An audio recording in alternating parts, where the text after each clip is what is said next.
Assalamualaikum warahmatullahi wabarakatuh. Pertama-tama, perkenalkan nama saya Abdurrahman. Di sini saya akan melakukan pembahasan tentang kondisi konsumsi pangan masyarakat di Indonesia. Pemerintah Indonesia ingin mewujudkan impian berdaulat di sektor pangan, sebab menjamin kebutuhan pangan setiap insan masyarakat amat erat kaitnya dengan menciptakan kesejahteraan. Kecukupan pangan juga menjadi salah satu indikator utama kesejahteraan masyarakat. Akses dan kemampuan daya beli masyarakat untuk memenuhi angka kecukupan kalori dan protein minimal menjadi bukti tingkat kemiskinan real di lapangan. Berdasarkan data Organisasi Pangan dan Pertanian PBB, Indonesia masih berada di bawah angka kecukupan gizi. Hal ini dibuktikan oleh Survei Sosial Ekonomi Nasional 2015 yang diselenggarakan oleh Badan Pusat Statistik. Hasil Maret 2015 memperlihatkan rata-rata konsumsi kalori per kapita sehari sebesar 1996 kalori dan konsumsi protein per kapita sehari sebesar 55,11 gram. Berdasarkan batas standar kecukupan konsumsi kalori dan protein per kapita sehari, rata-rata konsumsi kalori dan protein penduduk Indonesia masih berada di bawah angka kecukupan konsumsi kalori dan protein.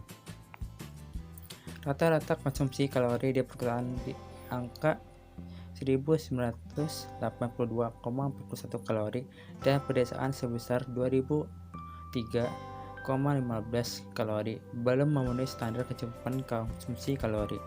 Sama halnya dengan konsumsi kalori secara nasional, konsumsi protein juga belum memenuhi standar kecukupan konsumsi protein per kapita.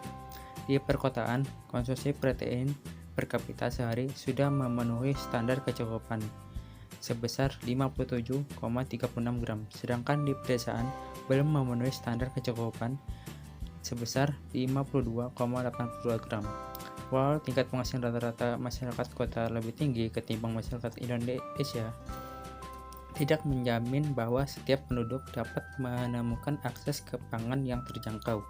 Hal ini juga dapat terpengaruh oleh ketersediaan pangan yang pada masa-masa tertentu yang mengalami kelangkaan. Menjamin pangan terjangkau secara akses, ketersediaan dan harga harus menjadi perhatian pemerintah. Selain pangan menjadi salah satu kebutuhan pokok manusia, pangan juga menjadi sangat berpengaruh terhadap tingkat perekonomian masyarakat, mengingat sebagian besar pengeluaran masyarakat justru untuk kebutuhan pangan. Dari BPS tersebut menyajikan pengeluaran per kapita rata-rata dalam sebulan. Pengeluaran untuk pangan masih menjadi sebagian besar pengeluaran utama. Berdasarkan hasil BPS pada Maret 2015, jumlah penduduk Indonesia diperkirakan sebesar 254,9 juta jiwa dan pengeluaran rata-rata per kapita sebulan sebesar 823,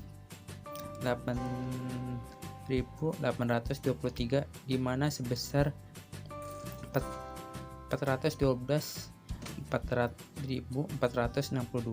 sekitar 47,47% digunakan untuk konsumsi makanan dan sebesar 456.361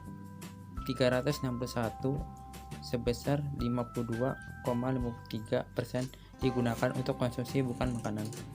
Pengeluaran penduduk di perkotaan cenderung digunakan untuk kebutuhan sekunder atau tersier, di mana persentase pengeluaran untuk makanan hanya sebesar 42,55%.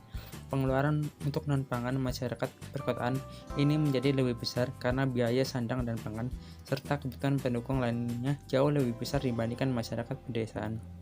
Sementara itu, di pedesaan persentase pengeluaran masyarakat makanan terhadap total pengeluaran masih sebesar 55,63%, masih sebagian besar dari pengeluaran tiap bulan karena biaya kebutuhan non-pangan masih tidak terlalu tinggi.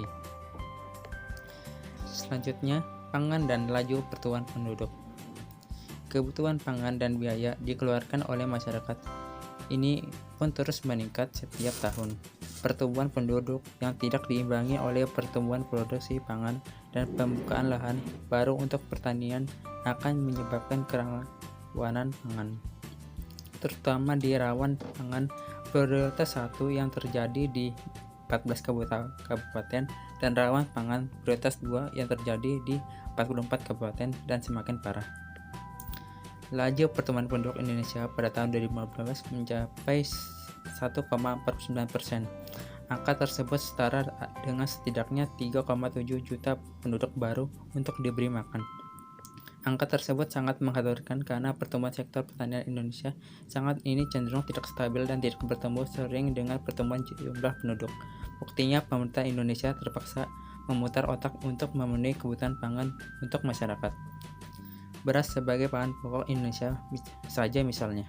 Pertumbuhan luas area pangan padi pada 2015 hanya tumbuh sekitar 2,76% jika dibandingkan tahun sebelumnya. Pada tahun 2014, bahkan area panen justru sempat berkurang 0,27% dibandingkan tahun sebelumnya. Kondisi ini memang terjadi karena berbagai faktor, seperti bencana dan gagal panen. Namun tidak dapat pula diungkiri alih fungsi lahan pertanian menjadi kawasan pemukiman dan industri menjadi penyebab. Dari segi produksi, padi sebagai makanan pokok utama, Indonesia juga tidak dapat mencukupi kebutuhan domestik walau mengalami pertumbuhan. Akhirnya beberapa kali Indonesia bergantung kepada impor dari produsen beras dari seberang lautan. Pada tahun 2015, Indonesia sudah melakukan impor volume 861,6 ribu ton dengan nilai 351.602 juta US dollar. Beras tersebut didatangkan dari Vietnam, Thailand, Pakistan, India, Myanmar, dan beberapa negara lainnya. Beberapa pangan lain pun terpaksa diimpor Indonesia untuk memenuhi kebutuhan domestik selain beras, di antaranya jagung, kedelai, biji gandum dan meslin, gula tebu,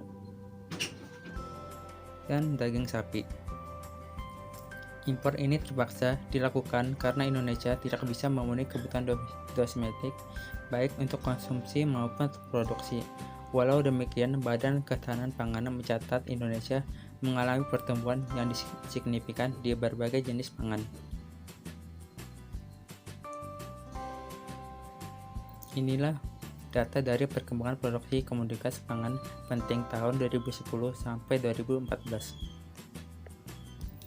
Oke, itu saja dari pembahasan saya. Semoga bermanfaat. Terima kasih dan saya undur diri. Wassalamualaikum warahmatullahi wabarakatuh.